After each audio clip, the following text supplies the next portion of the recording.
Honestly, it feels like it was just yesterday. I could make a class on literally anything, have it approved in less than 24 hours, and usually in the next 2 to 3 days, it was completely sold out. And then summer ended and all of the kids left. Hey you guys, and welcome back to my channel. If this is your first time here, please be sure to click that little red subscription button and the bell down below to be updated for each and every future video. Today, I want to talk about low bookings. What seems to be plaguing each and every Outschool teacher every time the calendar rolls around to September and we start a new school year. Honestly, it really felt like summer 2020 couldn't get any better. I could place a class anywhere on my schedule. I never had to cancel a single class for low or no enrollments, and now it feels like that's most of what myself and other teachers are doing. So let's talk about it. Low bookings, how to deal with them, and how to push forward in terms of teaching online. Really quick, be sure to click that thumbs up button down below. It really helps out with the YouTube algorithm and keeping the YouTube gods pleased each and every week. But without any further ado, let's discuss low bookings. Honestly, I feel like low bookings seem to be a complaint all across the board on every online teaching platform. In my 2 years of online teaching, I have never once seen a teacher say, "Man, we've made it to September, and if I thought my bookings were big in August, they've skyrocketed in September."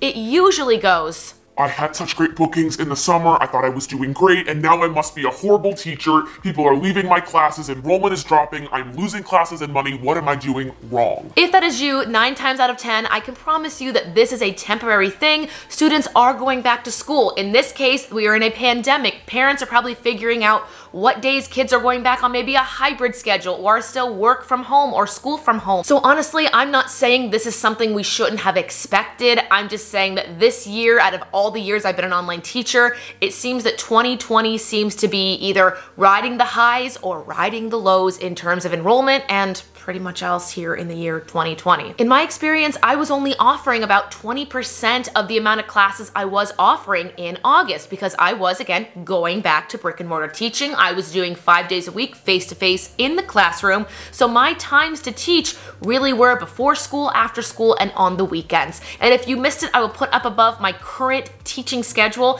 I do still teach for both Outschool, VIPKID. I teach private voice and piano, music theory, and auditions just with people that have reached out to me outside of those platforms. And finally, I do try to sell clothes on Poshmark. You are currently seeing something that nobody wanted to buy on Poshmark, and now I'm incredibly happy because now I have a very oversized, warm cardigan to keep while I sit next to my pumpkins in my living room. But even with offering less amount of classes, I did see a lower enrollment.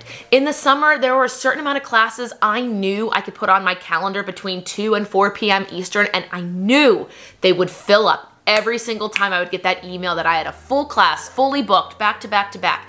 And now I am very lucky if I see 40 to 50% enrollment. I will say, very happy to report that I'm now seeing, now that we're entering October, 50 to 60% is about the average. So, based on my experience right now, like my most recent piece of data, enrollments do seem to be picking up. The Outschool parents that I do keep in contact with have told me, yes, they took September to either take a break or figure out their schedules, and now they are looking to see what can we take in the fall? What classes are we not able to take because of the pandemic? A lot of my friends who teach one-on-one private lessons on Outschool, for example, I have a friend who teaches Trumpet 101, and he's brilliant, absolutely brilliant. He had no learners in the month of September and now is finally getting in his ongoing and once a week slots to teach children who probably don't have a band or instrument program this year, again, because of the pandemic. If you are a teacher struggling to figure out what kind of classes to teach, first and foremost, make sure you are signed up for my mailing list down below because I am going to do a live session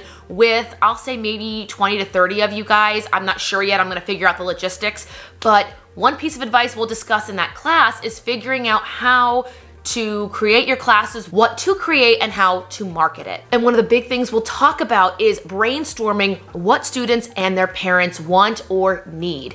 If you know that an entire school district lost their art program and you're an online art teacher, you have the chance to fill that void. That is honestly entrepreneurship 101, finding a problem and offering a good quality solution to the problem. If someone asked me how I was ever successful on any platform or any business I've ever started, it is honestly because I saw a problem, I tried to find a solution to the problem. And again, make sure you are signed up for my mailing list because we will brainstorm different ways for you to fill different voids happening in the world right now.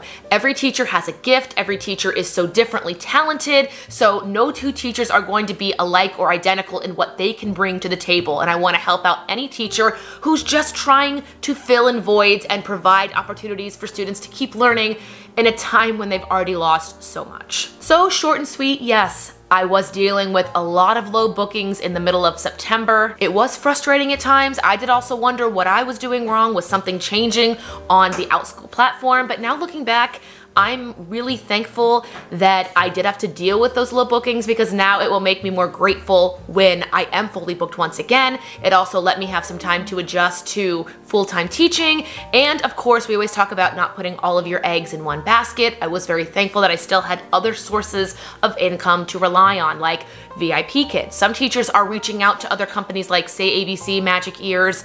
Honestly, you can go to Teacher Tim's YouTube channel. He is just the connoisseur of other online teaching platforms. I'll link one of his videos up above. I want to say it's a video talking about 5 other online teaching platforms you can check out and how much they pay. Love that video. His content is fantastic. Are you turning that on?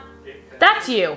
Connected to my phone automatically. Anyway, that is it for today's video. Let me know down below in the comments your situation, whether you're an Outschool teacher or another online teacher on a different platform. Are you dealing with low bookings? Are you still getting them? What have you done in terms of changing your schedule and things that have worked for you? Let me know down below in the comments. But other than that, you guys, thanks for watching this video and I will see you in the next one. Bye. Well, ring that bell, comment, subscribe. We're never gonna top that one time you walked upstairs at the perfect time. Donate to my Patreon. Who has a Patreon? What's fans only? A cat! Look at the cutie! I trusted you. Everyone's favorite fall aesthetic, the black cat. Hey Desiree, do you want a Halloween costume? You do? Bye cat. Earlier this year, I took you guys along my journey of applying and beginning to teach on Outschool. Really quick, it is Saturday, May 9th. After a month of it sitting in my inbox, I am finally going to finish my Outschool application. And now, less than 7 weeks later, I hit the milestone of 50 classes taught on the platform. Today I want to share everything from the biggest lessons I've learned so far to my current payout teaching online. For those who may be new here, Outschool is an online teaching platform that lets you teach personally designed classes on a personally designed schedule. You can teach literally anything you want. Basic classes like math or reading, or more unique courses like baking rainbow cupcakes or improving your Fortnite skills. For anyone interested in applying, I did document my entire process of getting on this platform. I'll place a link up above in the cards if you want to see exactly how it went for me. And Google Slides presentation for my very first Outschool class. I am so excited. But over the last several weeks, I've been creating classes, experimenting with schedules, and just finding my groove when it comes to this form of online teaching. Today's video is also brought to you by Skillshare. With thousands of online classes, Skillshare can help you improve your professional skill set, start that side hustle, pursue a passion project, and so much more. To get 2 free months of unlimited classes on Skillshare, click the link down below in the description box. There are no commitments and you guys can cancel at any time. But without any further ado, let's get into everything I've learned in the last 50 classes taught on Outschool. So, 50 classes on Outschool. This is something I honestly didn't think I would hit this early in my online teaching career, especially on this platform. I started Outschool honestly as an additional source of income. I had heard about it and thought about applying back in March of 2020 and didn't end up doing it until late April, early May. So to hit 50 now in such a short amount of time was really surprising, but honestly, I have loved the opportunity to just sit design my own classes, and now that I've done it for a few weeks, I kind of have an idea of how different things will work on the platform, what parents are looking for, what students are enjoying in my classes. I'm now doing podcast interviews, I'm writing various guides for you guys to help other teachers, and I'm still honestly continuing to learn how Outschool works as its own platform separate from ESL.